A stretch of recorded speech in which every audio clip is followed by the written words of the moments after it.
So this is the continuation of the first video. We're all very pissed. This is all the passengers that are boarding. There's like only 20 of us. Only 20 of us. It's 5:20 p.m. You guys watched the first video. I'm gonna tag this on the series, but this is what you got to go through. We're gonna go through here, get our bags, go through a scanner like at an airport, and then there's a bus there, a coach bus. We put the luggage underneath. They put us in this bus, and then they drive us around to where we board the ferry itself. A lot of people are upset, pissed, rightfully so. I can't videotape. So while I was filming in the baggage area, security guard came up to me and said, "Oh no, you can't film in here." Big deal, right? Nobody's very happy, but so we're on this bus. So we went to the ferry terminal area where you check in, get your tickets, wait for an eternity, then they put you on this bus, and then they're just driving us. There's like a few feet to the ferry. I'll show you.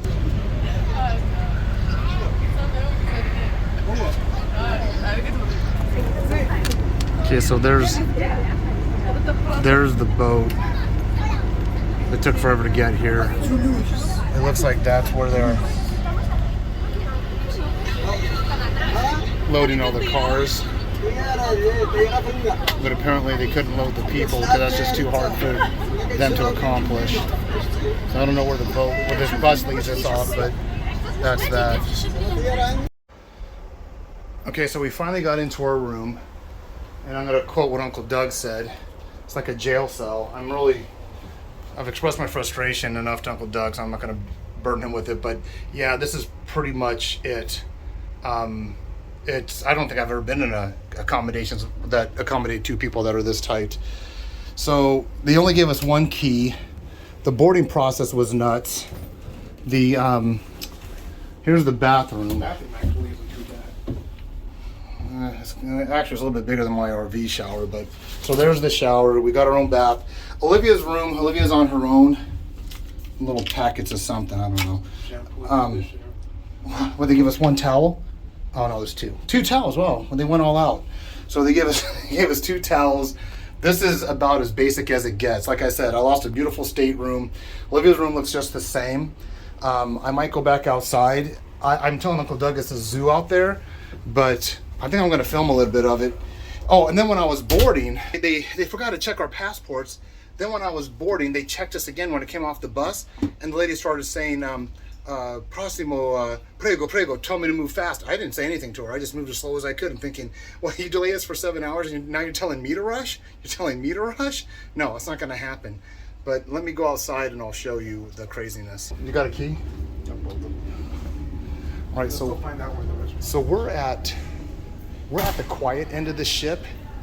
This is great because we're at a quiet end of the ship. But I'm going to go down. Uncle Doug, let me see my key. Let me see my key. The restaurants are, it's only half floor below. Here, I'm gonna go film. I'll meet you down there. You gonna go down to the restaurant? No, I'm gonna go with you. Oh. So.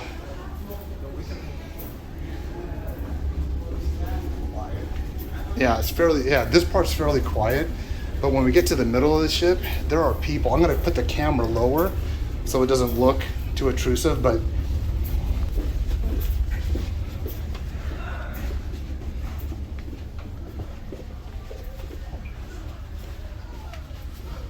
okay, we're approaching the core of the ship. Okay, here's where the fun starts.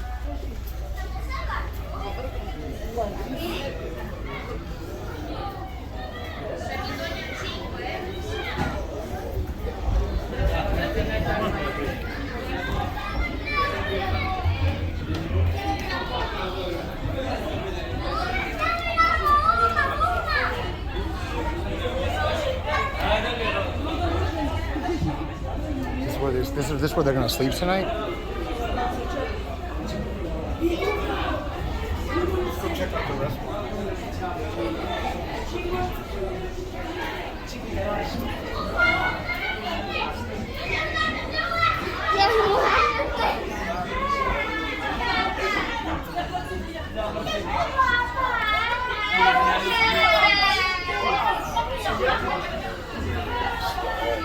Down here?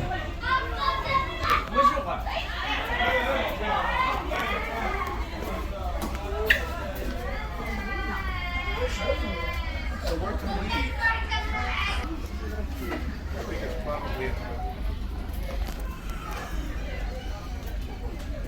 These look like good restaurants.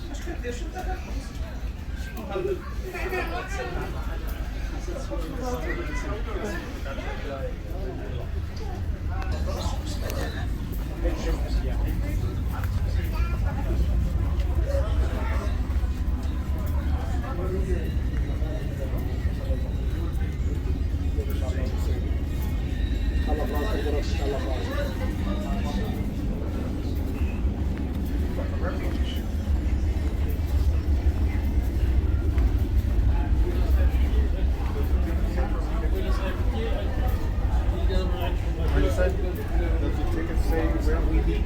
I'll look at it right now.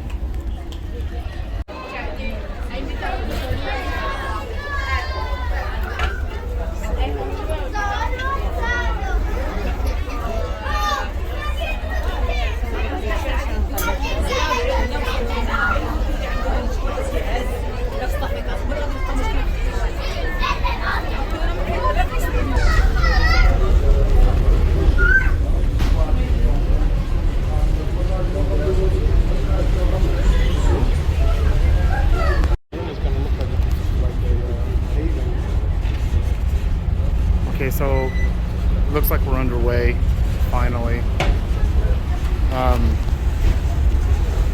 Oh, let me show you some sights.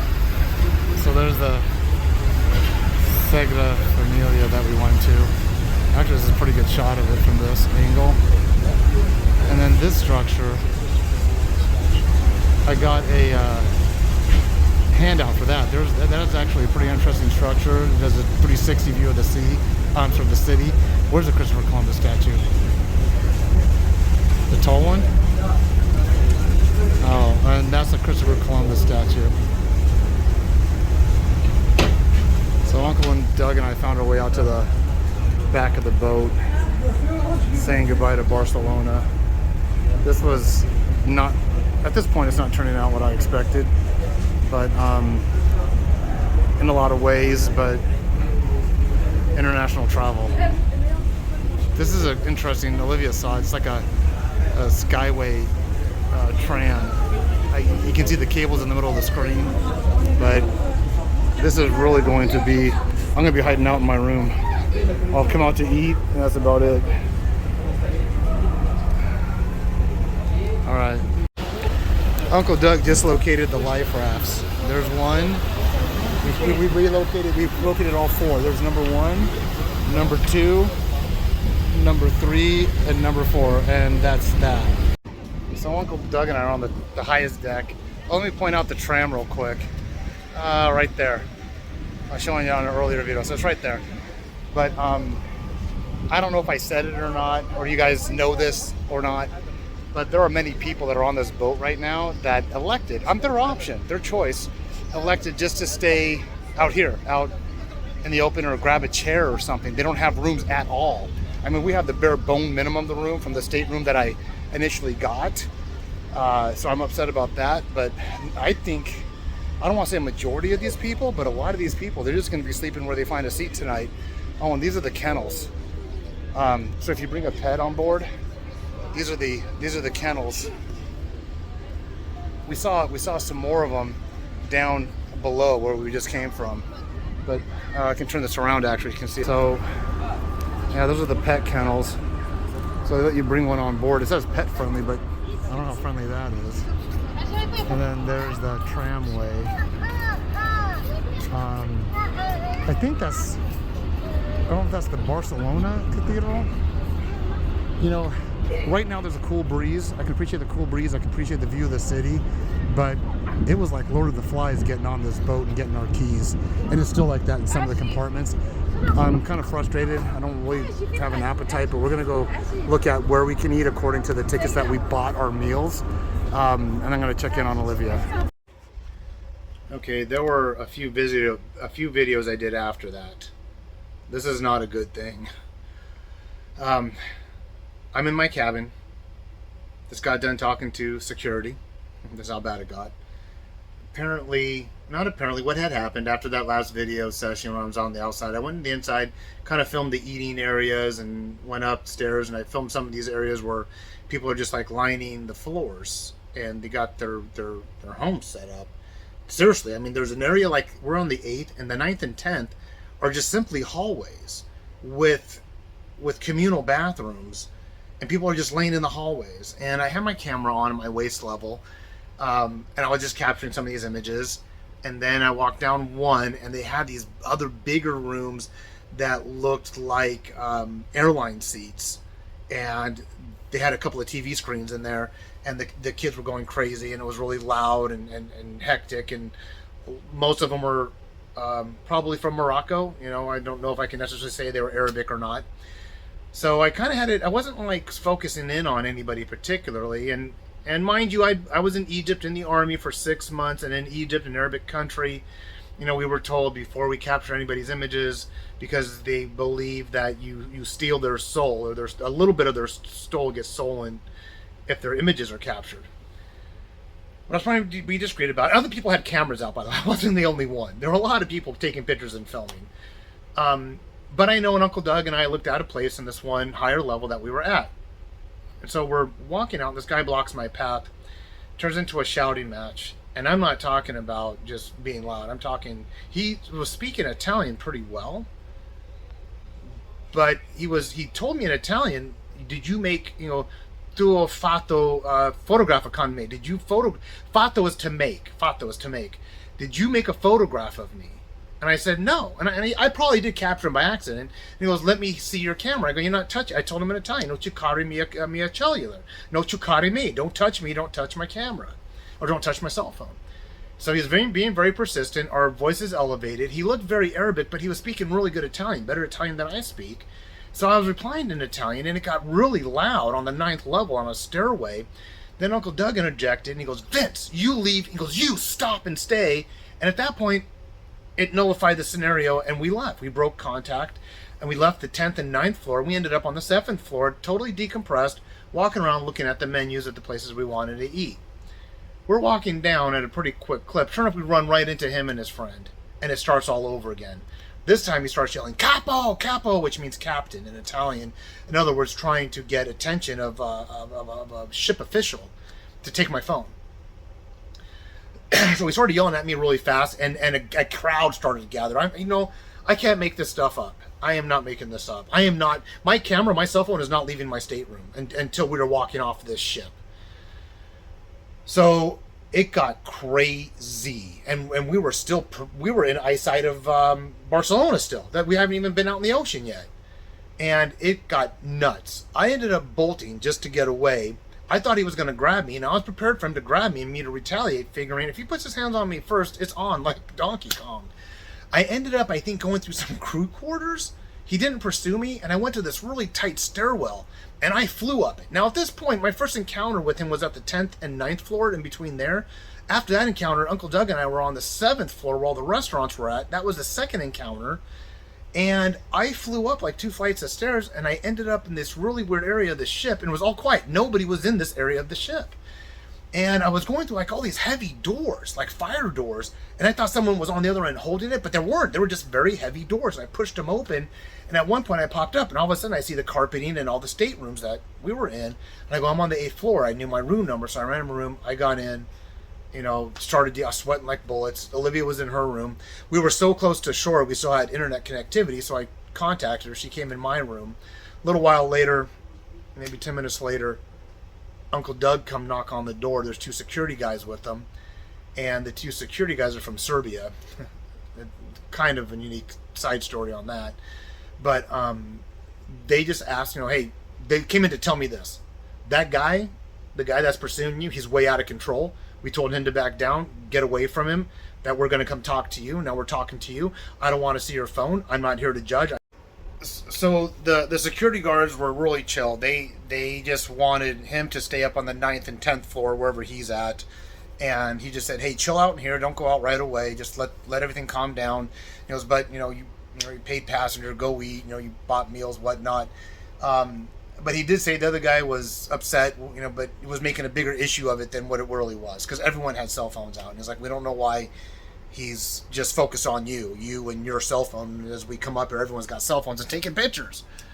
So don't know exactly. Uncle Doug said that he told that guy that I purposely took a picture of his ass, and that's a direct quote. And I'm thinking, what? I never even saw this guy. I don't know what he's talking about. But nonetheless, okay, fine. My cell phone's not leaving the cabin. I'm still here. Olivia and Uncle Doug are scouting out what we're going to do for dinner. We already have pre-paid meals. A lot of the people that are up there at that 9th and 10th level, you know, they look like they brought their own food. So I probably won't have interaction with him. But I'm going to tell you, all viewers, if anyone's watching this, considering taking a ferry from Barcelona to Morocco, don't. Not just because of this incident. This is a zoo. This is a zoo.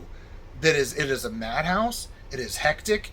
If the reason why we did is because I was having a hard time with the Eurail connections getting from Barcelona down by Gibraltar vicinity to catch those. Those are only a half-hour ferries. That's just like you don't talk to anybody, you jump on and jump off. This is 30 hours. This is 30 hours. But between the delay, the change of ferries, the boarding process, getting our keys, the way the staterooms are in here, if it's GNV, do not. Either if you got to take a ferry, do not take GNV. But if you can figure out, if you can get a paddle board, if you can get an airplane ticket, if you can get a private boat, if you can take the train, at all cost, avoid taking a ferry. And if you have to take a ferry, by all means, get yourself a stateroom. Get yourself a stateroom. I'm sorry, I can't. I deleted all my photos. Everything I took since the outside, anything on the inside, it's gone. But it was people. Like I can't like a refugee ship, yeah, like a ship that just had people just laying all over the place and fighting and arguing and kids throwing stuff and it's havoc. It's just havoc. I don't know how anybody, you know, you're there for 30 hours. Of course, yeah, that's 9th and 10th floor, so we're on the 8th.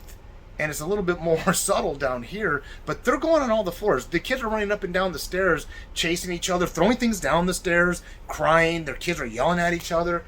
And I initially said, even before we left to come to Italy, I told everybody, I know at that point, all I want to do is get on that ferry and sleep. I'll eat. I want to get on that ferry and sleep and eat. But I broke from that, and I went ahead, and I went to go explore, and now this happened. But I'm just going to chill out. I'm sure everything's going to be fine. Maybe it's a better lesson to learn now than to accidentally capture somebody in a photo when I'm in Tangier or Morocco. Believe me, my phone's not going to... And that's a shame because I really wanted to capture this on video. But not at this case. Not at this level. This is just beyond comprehensive to me right now. I do remember being in Egypt when I was in the army in 1988 and the caution that we took before we took pictures with any Bedouins in the background. Ironically, I got pictures I can show you on Facebook where a lot of the Bedouins were like, yeah, thumbs up, yeah, we'll take pictures of us, we dig it. So that's it. That's my ferry experience. Uncle Doug's taking pictures with him and Olivia. I'm not taking my camera or my phone out of the stateroom in case I run into that maniac again, because he kept wanting to take my camera from me. But if Uncle Doug has his and he wants to take pictures of us at dinner, so be it. All right. This is probably, unfortunately, this is a part of the trip I was looking forward to the most because of the stateroom and thinking it'd be cool to be on a ferry. And this has been, at this point, honestly, the worst part of the trip, at least for me. All right. Once again, thanks for watching. I'm sure things will get better. They always do. Bye. So Uncle Doug and I, it's the morning, it's July 1st, it's July 1st. It's the first morning on this ferry. There's a couple other ferries and some ships out here. According to this GPS, we're a little over halfway. I don't know how accurate that is, but it has been a folly after folly. I'm just gonna have to say this. This is the carrier GNV, Grand Nave, and I'm not sure what the V stands for. But it's terrible from the get-go, from the time that they changed. They took away our stateroom. They gave us 2 berthing rooms. Our berthing room now has no power other than the lights. So we can't power any of our devices. I paid about $50 per adult and $30 for Olivia for these meal tickets, which constitutes nothing. you get nothing with that, and almost anything you get, they charge you extra. And not only that, none of the employees know how these vouchers work. None of them. It's crazy, and nobody speaks English. Very few people. It's either Italian, maybe some Spanish. I speak some Italian, but really, it's the language barrier on this ship is unbreachable. Oh, wait a minute. I don't have a lot of recording time on this. So there's another GNV out there. Like I said, we're about halfway through. I'm not sure where that one originated at, or where its destination at, or what the name is. But our ship is like a freight boat, cargo ship, a steam tramp. But anyways, I'll do more later. It's just been a very discouraging, disappointing. Our power's out in our room. These meal vouchers don't do anything. Nobody speaks English. But that's about it. We'll wrap it up, and I'll probably do more later. All right, take care, everybody. This is an example of what we deal with.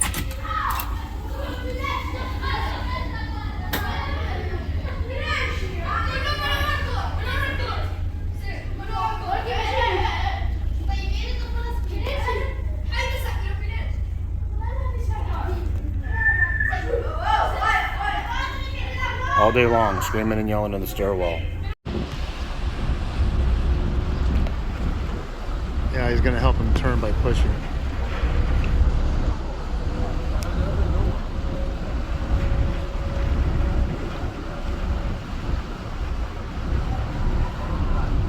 You're going to, he's talking to the captain right now. This is all controlled. I mean, this is what he's supposed to do.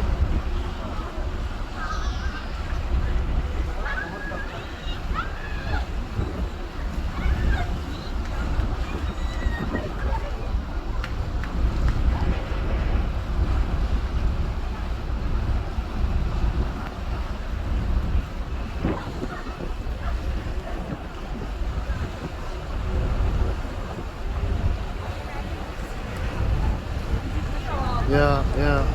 See his engines in the back going. See how he's turning. He's because the main ship's engines are too strong to slow down in time. So he turned off his engines, and now he's doing all the work.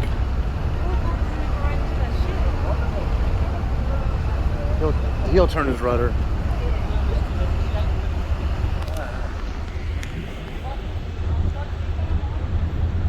I don't know where we're supposed to be going from here. Maybe we get off on the other side. Your thing's going off like crazy. Oh, it's probably Mom. Oh.